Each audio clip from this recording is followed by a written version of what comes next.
Mesdames, Mesdemoiselles, Messieurs, bonjour. Nous sommes le mercredi 3 octobre 2018. C'est TSA Direct. C'est un débat que vous pouvez voir sur TSA, le site d'information sur l'Algérie, sur la page Facebook de TSA et sur la chaîne YouTube. Et vous pouvez retrouver ces débats sur la rubrique vidéo de TSA. Nous avons le plaisir d'accueillir le professeur Jamel Denibouche, chef du service cardiologie du CHU du Sendé, à l'est d'Alger. C'est pas très. Bonjour, professeur. Bonjour monsieur, Merci beaucoup d'être venu. On je va vous en prie. parler un peu des maladies cardiovasculaires, du système de prévention, un peu vous n'aimez pas le terme système, mais de la santé publique. Alors, la tendance, on constate ces derniers mois, peut-être ces dernières années, qu'il y a beaucoup de morts subites à cause des infarctus, de myocarde, de ce qu'on appelle les crises cardiaques, etc. Est-ce que c'est une tendance? Est-ce que c'est un phénomène? Quelles sont les causes? Très bien. Je vous remercie d'abord de m'avoir invité. Les maladies cardiovasculaires représentent effectivement une réelle préoccupation de santé publique, pas non seulement en Algérie, mais aussi dans le monde entier. Pourquoi ? Parce que ce sont des maladies d'une gravité exceptionnelle. Le cœur, évidemment, lorsque le cœur s'arrête de travailler, on meurt. Et lorsqu'il s'arrête subitement, puisqu'il a une activité mécanique, on fait une mort subite. Donc la grande majorité des morts subites sont dues à un arrêt cardiaque. C'est pour cette raison que la cause principale de la mort subite est évidemment une maladie cardiaque. Mais le problème ici qui se pose, c'est que la maladie cardiaque est souvent asymptomatique. Cela voudrait dire qu'elle ne donne aucun symptôme. C'est une maladie qui ne fait pas souffrir, qui ne donne pas de signes. Et le malade ne se plaint de rien du tout. Il n'y a pas de douleur, il n'y a pas de... Oui, asymptomatique, il n'y a rien du tout. Ouais. Et si on ne va pas la dépister par des moyens, évidemment, médicaux, on ne pourra jamais, évidemment, faire un traitement préventif ou traiter la maladie qui évoluera inéluctablement vers, à ce moment-là, la maladie à la phase d'état avec tous les signes que l'on pourrait peut-être citer dans certains cas, pas toutes les maladies, comme la maladie coronarienne, qui est la maladie type même actuellement de l'athérosclérose. Alors, que se passe-t-il réellement ? C'est que le cœur est irrigué par de toutes petites artères. Ces artères, au fil de l'âge, des années, vont progressivement s'obstruer par un épaississement de la paroi de ces artères. Pourquoi ? Parce qu'il y a un dépôt de substances grasses, qui est le cholestérol, dans ces parois, et cette paroi va progressivement, évidemment, diminuer le flux sanguin. Au début, on ne sent rien du tout. Après, on commence à sentir une douleur. Une douleur qui est liée à l'effort. C'est pour cette raison que lorsqu'on a une douleur au niveau de la poitrine, qui serre très fort, il faut absolument aller consulter. Et c'est à ce moment-là qu'on va dépister, qu'on va évaluer aussi la maladie, on va la traiter, donc à ce moment-là, avant les dégâts. Mais lorsqu'on a, comme vous avez dit tout à l'heure, l'infarctus, c'est quoi l'infarctus ? C'est cette artère où le sang s'arrête spontanément, s'arrête brutalement. C'est un arrêt brutal de l'irrigation. Pourquoi ? Parce que l'artère n'est plus obstruée par cet athérome, c'est-à-dire cette boule de graisse qui bouche l'artère, mais elle est obstruée par un caillot qui vient se constituer sur cette boule qui s'est ouverte. La boule, quand elle s'ouvre, il y a un caillot de sang et qui ferme l'artère. Il n'y a plus de sang qui irrigue une partie du cœur. À ce moment-là, soit on meurt immédiatement, c'est la crise cardiaque mortelle immédiatement, c'est la mort subite, soit on a une très forte douleur qui va durer plus d'une demi-heure et qui va nous inciter à aller consulter très rapidement. Là, le temps est très précieux parce qu'il faut tout de suite ouvrir l'artère pour sauver cette partie du cœur qui n'est plus irriguée. Et si on dépasse un temps de 6 heures ou de 12 heures, il est évident qu'on ne pourra plus sauver cette partie du cœur et ceci va nous amener à des complications d'une gravité exceptionnelle. Les complications de l'infarctus sont l'insuffisance cardiaque, c'est aussi les troubles du rythme et bien d'autres complications par la suite et évidemment aussi le décès. Le taux de mortalité n'est pas négligeable au stade de complications. Il est actuellement combien pour les maladies cardiovasculaires? Alors, En Algérie. vous savez, les études épidémiologiques n'ont pas été faites en Algérie. Et là, je n'oserais pas vous donner de chiffres en Algérie qui ne veulent absolument rien dire. Les gens vont vous donner des chiffres à droite et à gauche. Moi, je ne suis pas de ceux qui vont donc donner de la considération, de l'importance aux chiffres, mais je suis de ceux qui donnent plus d'importance à l'état actuel. Vous savez, là, dans le service où je suis, que je dirige, nous avons 1000 à peu près syndromes coronariens aigus. Syndrome coronarien aigu, c'est, si vous voulez, c'est l'infarctus ou une des variantes de l'infarctus. C'est à la phase aiguë, c'est pour ça que c'est une terminologie médicale comme d'autres. J'ai 1000 sur une population drainée par le service cardiologie du CHU du CND, évaluée à peu près à 1 million, 1,5 million d'habitants, puisque nous allons jusqu'à près Boumerdès, et de l'autre côté jusqu'à Meftah.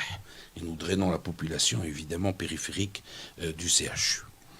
Nous sommes à 1 million, 1,5 million d'habitants. J'ai fait un petit calcul, je trouve à peu près 50 000 à 60 000 syndromes coronariens aigus. En France, ils ont à peu près 120 000. Donc nous sommes dans une situation extrêmement inquiétante. Inquiétante. Vous allez me dire, mais pourquoi il y a autant de cas, justement, quels sont les facteurs? Très bien. Vous savez, il faut faire une analyse très objective des choses. Il ne faut pas incriminer tel ou tel facteur. L'analyse objective est une analyse purement scientifique. Il y a plusieurs facteurs. Très bien. C'est une maladie multifactorielle. Bien. Pourquoi y a-t-il autant en Algérie actuellement? Je commencerai d'abord par certaines causes qui sont peut-être que beaucoup de médecins négligent et que beaucoup d'épidémiologistes négligent. C'est le vieillissement de la population. Oui. On a dit, bon, avant l'indépendance, après l'indépendance, on n'avait pas beaucoup. Parce que les gens mouraient aux alentours de 46 ans. L'espérance de vie était donc aux alentours de 46 ans. Maintenant, l'espérance de vie est aux alentours de 76 ans. Donc, nous avons donc fait un pas considérable par l'amélioration de notre niveau de vie, par l'amélioration de nos conditions sanitaires, etc. Nous avons allongé notre vie. Et quand vous allongez la vie de quelqu'un, et bien entendu, il y aura émergence de ces maladies dites dégénératives, des maladies liées à l'âge. Je vous ai dit que ces artères s'obstruaient au fil des années. Donc nous allons, si on vit plus longtemps, on va évidemment augmenter le nombre. Donc déjà, c'est un facteur important à prendre en considération. Le deuxième facteur à prendre en considération est le facteur génétique, souvent négligé. Le facteur génétique de la maladie coronarienne a été prouvé. C'est-à-dire qu'on hérite la maladie. Certains gènes ont été identifiés. Nous avons des familles de maladies coronariennes. Et je suis de ceux qui préconisent une enquête familiale chez un sujet qui a déjà fait un malaise cardiaque. Parce que, quelquefois, la maladie est familiale. C'est-à-dire qu'il y a un substratum génétique. Elle se transmet d'une génération à une autre. Elle se transmet par les gènes, surtout si votre père a déjà fait un événement, si votre mère a fait un événement, si les deux ont fait un événement, vous avez un risque évidemment de faire un événement coronarien. Les autres facteurs sont les facteurs liés évidemment à l'athérosclérose qui viennent évidemment aggraver les facteurs initiaux. Je citerai le cholestérol, qui, à mon sens, n'est pas un problème en Algérie, puisque l'hypercholestérolémie se voit dans les pays développés. Là, on mange Mais, beaucoup de gras, oui. Mais il y a le syndrome métabolique en Algérie, ce sont les gens qui sont obèses du ventre, Oui. qui ont un gros ventre. Oui. Avoir un gros ventre, c'est une maladie qu'on appelle syndrome métabolique. Il y a des perturbations lipidiques précises que je ne vais pas citer ici, parce que ce sont des choses très précises et scientifiques. Les gens ont tendance à négliger un peu le fait d'avoir de gros ventre. Quand on a un gros ventre, c'est un pas de facteur sport. de risque très important. Facteur de risque. Alors on fait augmenter sa tension artérielle, Oui. ça fait partie du syndrome, Oui.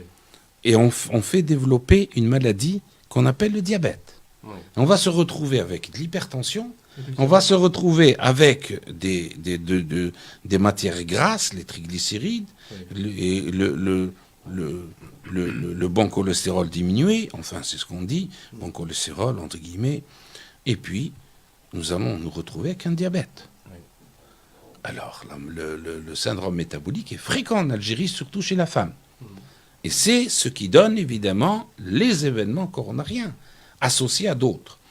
Nous avons aussi l'hypertension artérielle, nous avons le tabagisme et nous avons le diabète qui se développe de façon effarante en Algérie. Quelle est la Alors, raison, si on a des chiffres à donner, je pourrais donner des chiffres parce que là, pour un petit peu situer, mais il faudrait aussi évidemment être très prudent là-dessus. Mais je pense que la prévalence du diabète en Algérie et progresse de façon alarmante. Dû à quoi? Est-ce que la consommation du sucre Je vous ai dit Oui. que j'arrive. D'abord, Oui. je vous donnais après. Oui. Il y a 12%, par exemple, de diabète. Oui. Il y a 30%, 30 à 32% d'hypertendus. Oui. Il y a 20% de sujets coronariens. Il y a des sujets qui bouchent les artères des membres inférieurs. Et au niveau des carotides et qui font des accidents vasculaires cérébraux, c'est des artériopathies périphériques. Et le diabète est dû à un facteur génétique, évidemment. Oui. Mais le gène est là. Oui. Pour que le gène puisse s'exprimer, il faut lui donner L'occasion, l'occasion de s'exprimer. un environnement. Il y a de ça. Et l'environnement, c'est quoi? Eh bien, c'est le sucre d'abord. C'est la sédentarité. C'est les matières grasses. C'est tout ça va favoriser l'obésité. Et de l'obésité, va se déclencher une maladie qui est une maladie dite vasculaire et qui est grave, qui est le diabète. Oui. En fait, le diabète, c'est quoi? Oui. Le diabète, c'est une étape finale d'une maladie très longue Qui a duré. qu'on a donc acquis à l'enfance, qui a progressivement évolué pour aboutir à l'élévation de la glycémie en fin de parcours.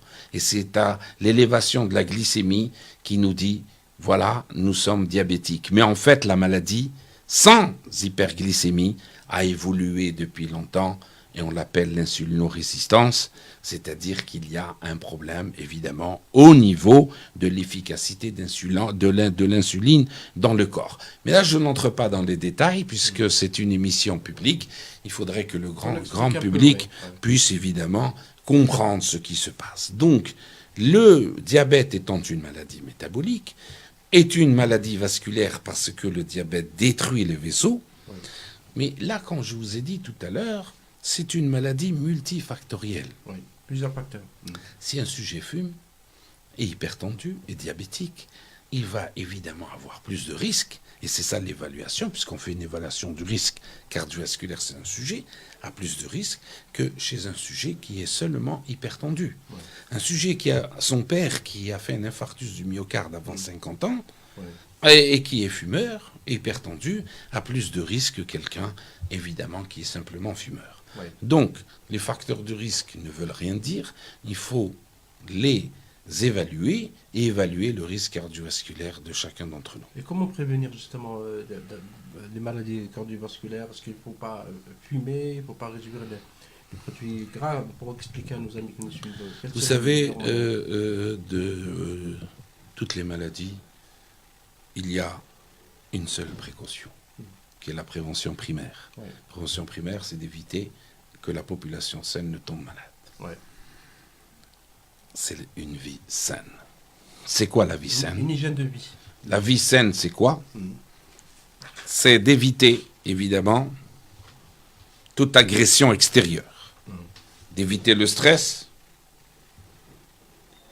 d'éviter de consommer trop sucré. Et là, on voit évidemment que la consommation sucrée est terrible en Algérie. Oui. Nous ne maîtrisons pas la quantité de sucre dans les boissons gazeuses. Mais je rigole un petit peu.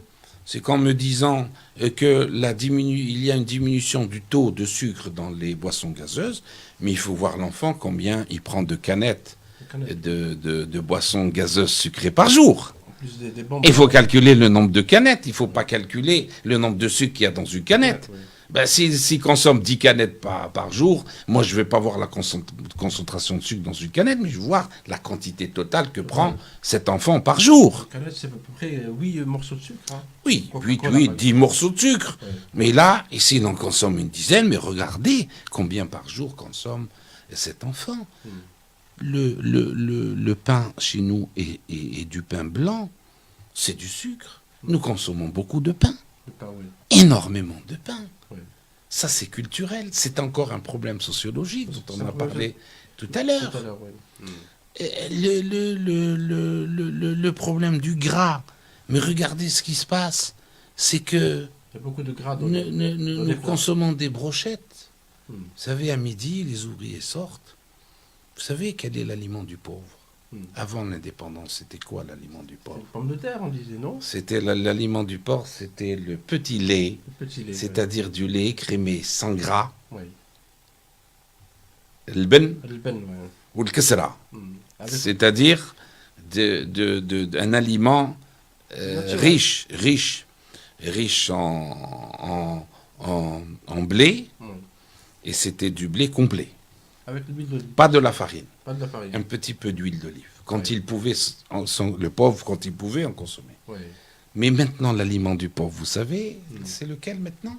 Ben, l'aliment du pauvre, c'est le casse-croûte. Casse-croûte. C'est le casse-croûte frites omelette. Avec de la mayonnaise. Alors, en plus Parfois. de ça, à l'intérieur, de la mayonnaise, la boisson gazeuse, la cigarette, le ceci, le stress, etc. Des graisses saturées. J'ai comparé le hamburger américain Oui. au casse-croûte frites omelette. Algérien. Il est 50 fois plus riche en matière grasse et 50 fois plus calorique. Le hamburger américain. Non, Le nôtre. non, le casse-croûte algérien, Algérien, oui. frites omelette, comme vous dites. Oui. Alors, vous voyez ce que nous avons transformé notre vie, qui était rurale, en une vie citadine, nocive. Il y a une cassure sociologique terrible à l'indépendance, Oui. où nous sommes passés évidemment d'une vie rurale vers une vie citadine, c'est-à-dire l'exode rural. Donc c'est un peu ce mode de vie actuel. C'est cette cassure sociologique C'est lié à ça notamment. qui est un facteur, un des facteurs. C'est Oui. pas le seul. C'est un des facteurs. C'est pas le seul. Il faut pas dire que c'est ça uniquement, Oui. mais c'est un facteur en plus qui a engendré, qui a déclenché évidemment ces maladies. Alors pourquoi elles sont aussi fréquentes? Je dis c'est multifactoriel, c'est très Oui. complexe. Les Ça, il faut raisons. faire une analyse vraiment scientifique des choses. C'est que ces maladies, avant, on ne les connaissait pas. Oui. Le sujet mourait, يقول لك متربي مات ما ناض الصباح مات كتب عليه ربي مات وخلاص. Oui. Mais maintenant, on cherche la cause. Oui. Maintenant, nous avons des moyens diagnostiques précis. Avant l'électrocardiogramme, il n'y en avait pas partout. Rares sont les médecins qui avaient un appareil d'électrocardiographie. Après l'indépendance, il y avait un, peut-être, ou deux électrocardiographies par ville. Oui. Il y avait un cardiologue isolé dans un coin perdu qu'on allait consulter. Et puis cette maladie de douleur thoracique n'était pas connue. Malade qui avait mal à la poitrine, on ne savait pas que c'était le cœur. Ouais. Pour eux, c'est du rhumatisme, etc. Et s'il meurt, met Rabbi. Mot Rabbi. Alors, tout ça, maladie mieux connue, Oui. maladie mieux dépistée, Il y a et augmentation de l'espérance de vie, Oui. facteurs génétiques, changement de l'environnement, changement de l'alimentation, Oui. augmentation de la consommation de sucre, de sel, Oui. augmentation de la consommation de tabac, Oui. sédentarité, tout ça, nous avons donc à peu près une vingtaine de facteurs qui sont liés, évidemment, et qui font qu'aujourd'hui, nous sommes devant une situation qui est vécue et qui a été vécue par les pays développés, que sont les maladies cardiovasculaires. Est-ce qu'on peut parler d'une épidémie? Si vous voulez, entre guillemets, nous pouvons parler d'une épidémie, si vous voulez, que je n'aime pas tellement le mot épidémie, Oui. parce que ce sont des maladies qui existaient. Les autopsies des momies égyptiennes ont bien montré que l'athérosclérose a existé depuis très longtemps, Oui. et que ce n'est pas donc une nouvelle maladie. Oui. Mais il est évident que maintenant, il faut absolument s'atteler à travailler pour une meilleure prévention, pour enrayer, comme vous dites, entre guillemets, cette épidémie, mais qu'il faut une stratégie de prise en charge. Justement pour Et cette stratégie de prise en charge doit diminuer la mortalité, qui est une mortalité lourde, parce que je vous annonce que le premier taux de mortalité en Algérie, ce sont les maladies cardiovasculaires. En Algérie. Que le premier taux de mortalité dans le monde, ce sont les maladies cardiovasculaires 32 ans. Oui. Dans les pays développés, le taux de mortalité est au premier rang. Oui. Maintenant, le taux de mortalité dans les pays développés commence à diminuer. C'est le cancer qui prend le relais. Donc, oui. C'est le cancer qui tue plus dans les pays développés. Oui. En Algérie, c'est le 45% selon l'étude Taïnar, qui est une ancienne étude. Oui. Mais je pense que nous sommes à peu près aux alentours de 30 à 40% de mortalité. Maintenant, la stratégie est très complexe. Justement, comment Il faut des comment moyens. bâtir Il faut des cette moyens colossaux. stratégie? Vous savez, quand on est malade du cœur, Oui. je vous ai parlé tout à l'heure que le temps était très précieux. L'ennemi mortel de celui qui vient de faire une crise cardiaque, c'est le temps. Il faut absolument ouvrir cette artère. Alors là, il est évident que les pays développés ont pensé à ça, ont élaboré des stratégies. Des stratégies basées sur une intervention rapide. Rapide, la rapidité. C'est le temps. Oui. Pour faire une intervention rapide, il faut faire une phase préhospitalière. La phase préhospitalière, elle est basée sur des unités d'intervention mobiles.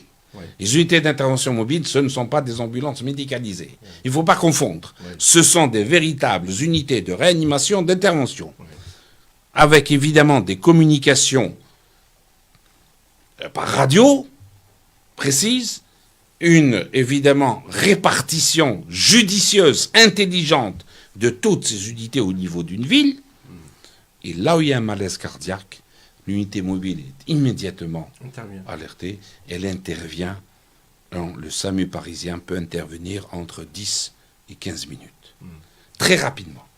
Lorsque le SAMU arrive, cette unité d'intervention rapide, le malade est déjà hospitalisé, considéré comme hospitalisé, puisqu'il est pris en charge immédiatement par des urgentistes qu'il faut absolument former en Algérie. Ce sont des médecins généralistes qu'on forme dans l'urgence, et en particulier l'urgence cardiologique. Oui.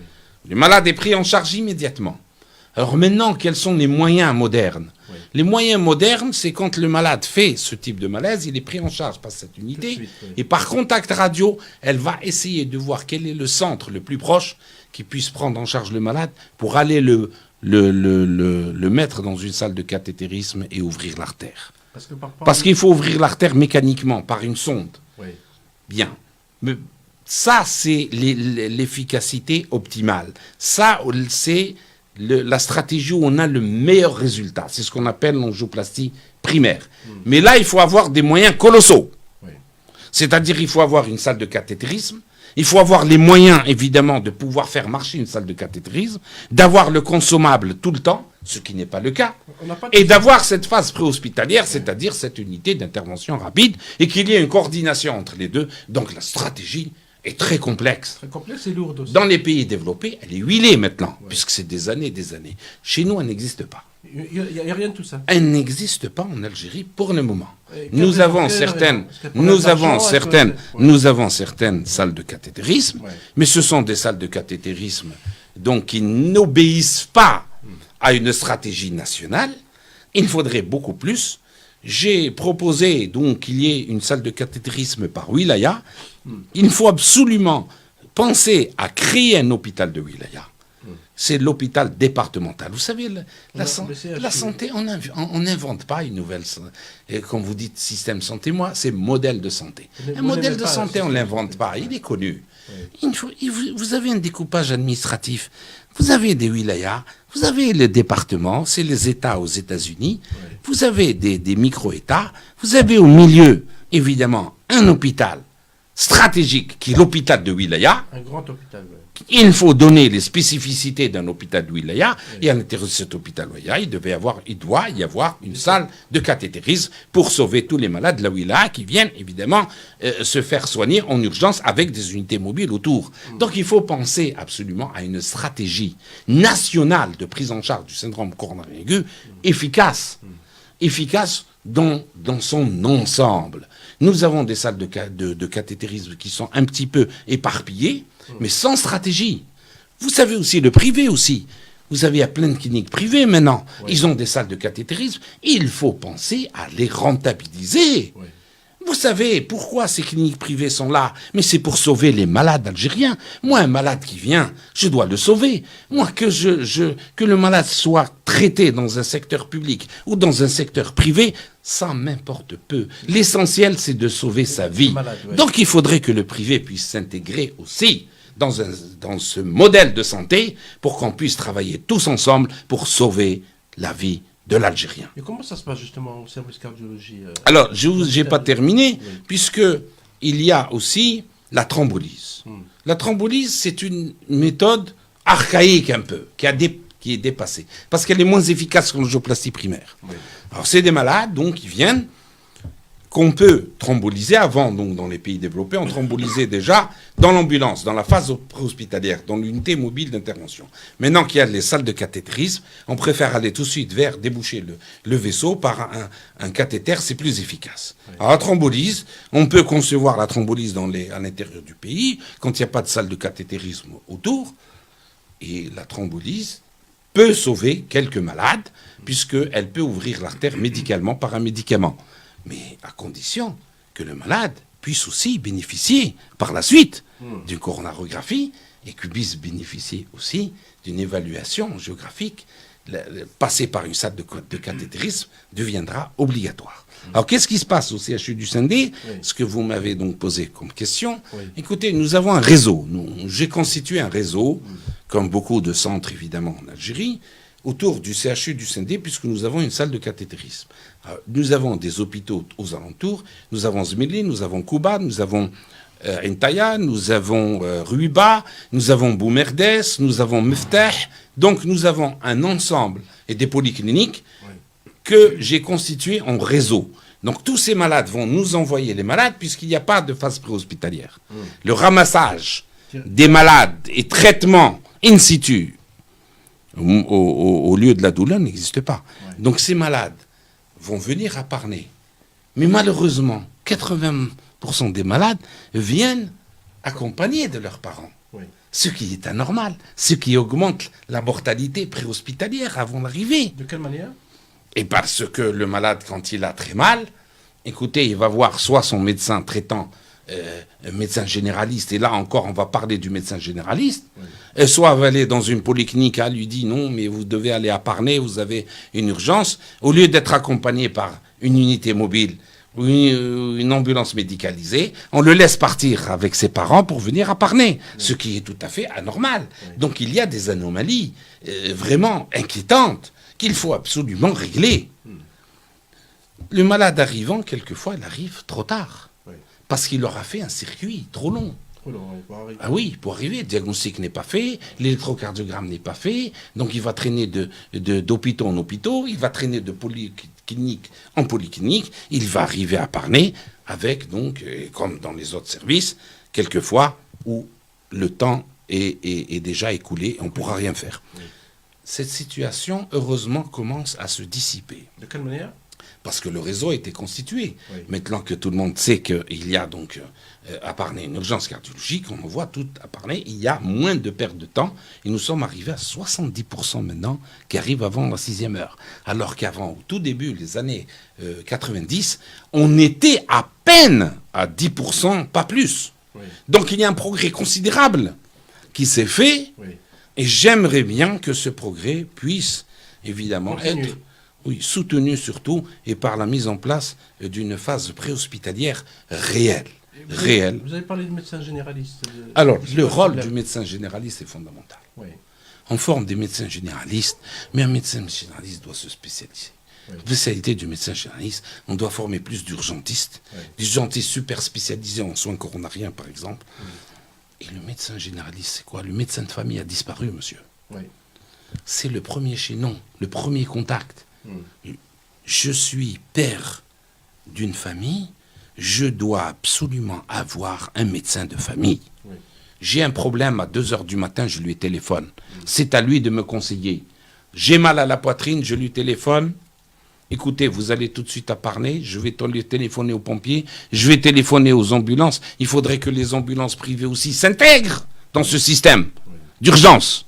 Je vais téléphoner à telle ambulance, elle vient vous prendre, il y aura un médecin, etc. Il faudrait aussi que le privé puisse participer à l'urgence. L'État seul ne peut pas actuellement. Oui. Il faut créer un système privé des urgences.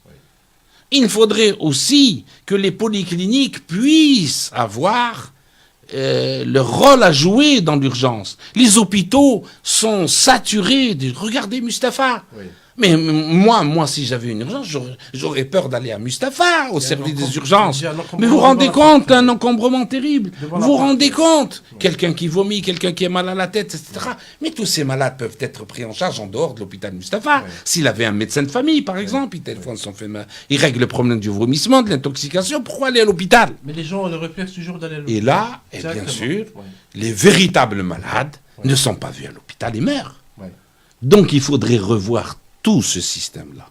Et j'ai toujours dit que ces ambulances mobiles on pouvait intégrer le privé avec des urgentistes dans ces ambulances qui peuvent jouer un rôle considérable. Ouais. L'État seul ne peut pas. L'État seul, c'est-à-dire le secteur public seul, ne pourra pas. Il faut qu'il y ait une Et entraide avec le secteur la privé. densité de la population est devenue très importante. Ouais. Vous voyez, on construit énormément, alhamdoulilah. C'est très bien. Le niveau social de l'Algérien s'est beaucoup amélioré, alhamdoulilah. Mais on a créé une densité importante dans les grandes villes. Il ne fallait pas le faire. Quand vous augmentez la densité de population, vous augmentez toutes les maladies. Surtout à transmission Hydrique, interhumaine. Notamment hydrique. Vous créez le problème de la circulation. Le mal ne peut pas être évacué rapidement. Le matin, regardez la densité de la population. Toutes les voies sont occupées. Oui. Donc c'est très important. Vous n'allez pas penser à faire un déplacement héliporté. Oui. Donc, il faut absolument que nos villes soient mieux aérées, avec des espaces verts, etc. Et que ces constructions, il faut les désensifier parce qu'il y a trop de densité. Les maladies à transmission hydrique. On a vu ça avec le choléra, au mois de- Le choléra, c'est très simple. Nous sommes un pays endémique. Nous avons rayé, alhamdoulilah, toutes ces maladies hydriques, la fièvre typhoïde, le choléra, etc. Mais nous avons laissé des foyers qui étaient à risque. Quand on me dit il y a eu le choléra, mais je dis mais c'est pas étonnant. Nous avons des foyers, on a laissé des foyers, il faut les traiter ces foyers. Il fallait pas laisser. Il y a une négligence de ce côté-là. On peut pas laisser des habitations précaires sur un lit doued. Mais ça c'est normal. Mais le commun des mortels saura que c'est néfaste pour la santé de ces populations-là. Pas d'évacuation des eaux usées qui vont dans les lits doued, consommation d'une eau non contrôlée, habitat précaire, donc tout ça, évidemment, est le lit de ces maladies graves. Oui. Mais le problème de ces lits, c'est parce qu'après, le problème, c'est que ces maladies ne vont plus rester localisées, elles vont s'éparpiller sur tout le territoire national. Et puis, nous sommes entourés aussi de pays où il y a ce type de maladie. Donc, il faut aussi avoir une attitude préventive. Au niveau des frontières. Au niveau des frontières, il faut avoir une attitude préventive et il faut absolument éliminer toutes ces habitations précaires et surtout interdire de toucher au lit des oueds. Il faut protéger ces lits des oueds, parce que c'est très important, et surtout, les évacuations sanitaires ne sont pas aux normes. Nous voyons qu'il y a plein vous voyez, d'évacuations à ciel ouvert, d'égouts à ciel ouvert. Mais tout ça, ça donne du choléra. Tout ça, ça donne de la fièvre typhoïde, et tout ça, c'est quoi? Ce sont des maladies à transmission hydrique. Le choléra, c'est par l'eau. Donc, il faut absolument assainir tout ça. Donc, c'est un problème de collectivité locale, des collectivités locales. C'est un problème multisectoriel. C'est un problème gérable, facilement gérable, dont les causes sont connues. Et il faut absolument être vigilant. La vigilance est très importante. Enrayez tous ces foyers et vous n'aurez aucune épidémie. Justement, dernièrement, au niveau de l'hôpital du Saint-Denis, il y a eu un problème d'eau. On a vu les images dans les réseaux sociaux. Vous savez, on a hypertrophié. Vous savez, on hypertrophie avec ces réseaux sociaux, on hypertrophie trop les situations. Quelque chose de banal, on le rend extraordinaire. Non, on a grossi la situation. Il y a toujours eu des inondations dans le monde entier. Mais regardez, quand il pleut, et partout dans le monde, il y a des inondations. Écoutez, il ne faut pas aussi exagérer. Non, il n'y a rien eu. C'est de petites inondations. Mais il est certain il est évident que pour éviter ce type de situation, il faut assainir. Il faudrait préparer, évidemment, après l'été, avant donc la fin de l'été, préparer toutes les évacuations, parce que nous sommes un pays donc qui est à risque d'avoir des inondations. Vous avez eu Bab el-Oued, etc. Donc toutes ces grandes villes, là où il y a des situations où on doit absolument gérer une catastrophe. Alors là, c'est le risque d'une catastrophe. Risque de catastrophe sismique, risque d'une catastrophe d'inondation. Il y a plein, évidemment, de risques de transmission hydrique de maladies. Donc, on traite de façon préventive tout ça en connaissant les causes. Et là, toutes les évacuations doivent être ouvertes. Et à ce moment-là, le risque d'inondation va diminuer. On va terminer avec cette dernière question, professeur Nebouche, sur le tabagisme. On a parlé du tabac, etc. Il y a des lois en Algérie, 2001-2006, qui interdisent la consommation du tabac dans les lieux publics, mais on continue à consommer le tabac. Et le tabac est un facteur aggravant pour les maladies cardiovasculaires. Comment faire justement pour lutter contre le tabagisme? Vous savez, le tabagisme est un fléau mondial. Pas uniquement en Algérie. Jusqu'à présent, je n'ai pas vu de pays qui a éradiqué le tabagisme. Ça n'existe pas. Et ça n'existera pas. Le lobby du tabagisme est tellement puissant dans le monde que personne ne pourra le combattre. Il y a évidemment des mesures de lutte. Ces mesures de lutte sont évidemment élaborées par les différents États dans le monde qui consacrent des budgets quelquefois importants, lutte contre le tabagisme, car les répercussions, cancer, maladies cardiovasculaires, etc., sont très importantes, mais il est évident que si on peut diminuer la consommation, on ne pourra pas l'enrayer. En Algérie, les lois existent.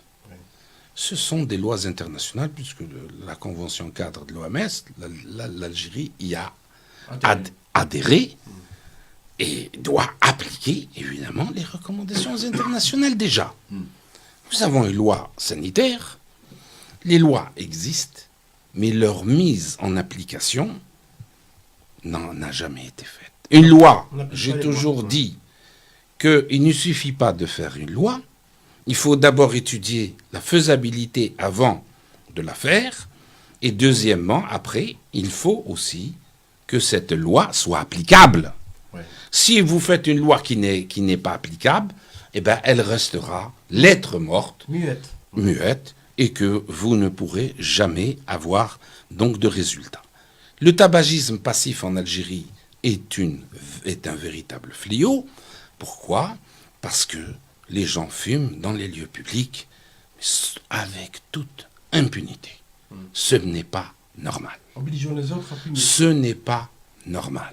C'est un fléau et l'État doit absolument sévir. Les lois existent, elles doivent être appliquées. C'est comme le port de casque, je saisis l'occasion, tous les jours que Dieu fait sur nos routes, sur nos autoroutes, des motocyclistes meurent bêtement, par chute uniquement, par chute, sans collision. Parce qu'ils ne portent pas de casque. Vous savez que quand quelqu'un est à 50 km à l'heure avec sa motocyclette qui n'a pas de casque, s'il tombe sur la tête, c'est comme s'il tombait du 5e étage. Il faudrait absolument que nos motocyclistes mettent le casque, obligatoire. Je ne comprends pas pourquoi le gendarme arrête un automobiliste qui ne met pas sa ceinture de sécurité et qui n'arrête pas le motocycliste qui ne porte pas le casque. Et puis, c'est le visage de l'Algérie vis-à-vis de l'étranger. On montre que nous sommes un pays sérieux. On montre que nous sommes un pays qui applique les lois. On montre au monde que c'est un pays qui prévient les maladies, que c'est un pays qui prévient les maux et que c'est un pays qui protège la population. C'est ça l'image d'un pays. Merci beaucoup, professeur Djamel. Je vous en prie. Vous êtes chef de service du service cardiologie du CHU USND. On a parlé avec beaucoup de précision sur les maladies cardiovasculaires, sur le modèle de santé, sur la prévention et sur beaucoup de choses. Merci d'être venu, professeur. C'est moi qui vous remercie. On se retrouvera, mesdames et messieurs, dans l'après-midi pour parler d'un autre aspect de la culture. Au revoir et à très bientôt.